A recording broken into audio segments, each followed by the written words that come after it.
Well, the Sunday after Thanksgiving is the busiest travel day of the year, and especially this year given the winter storm delaying and canceling flights for millions of Americans.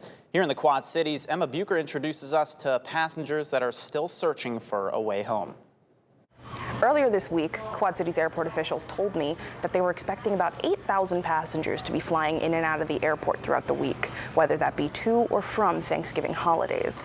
But that massive snowstorm that hit the Quad Cities isn't giving passengers much to be thankful for. There's nothing we can do about the weather. All but 2 flights in or out of the Quad Cities were canceled Saturday. Trying to get home. For the Mayman family, this holiday homecoming is turning into more of a long haul than they anticipated. 3 generations plus friends, all trying to get back to Cedar Rapids after a Thanksgiving trip to Disney World. The original plan was to leave yesterday morning our flight was at 8, and we were going to fly to Charlotte, and then from Charlotte to Cedar Rapids. That flight canceled, rebooked, canceled again, and when they finally boarded, Sat there for a while, got off, waited in the airport, a couple more delays. they made it to Chicago after 10 hours stuck in Orlando, spent the night in a hotel, and made it to Moline Sunday morning. Now, We are working on trying to find a rental car or cars so we can get back to Iowa and get back home, finally.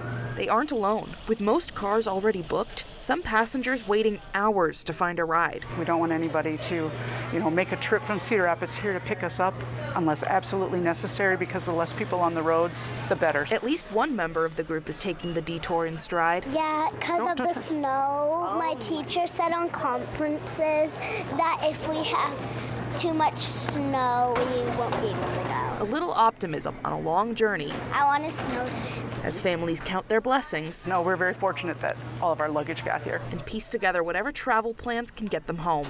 In Moline, Emma Bucher, WQAD News 8. Now, right now, airport officials say most of the day's flights were delayed and one was canceled. There's still no estimate of when operations will get back to normal.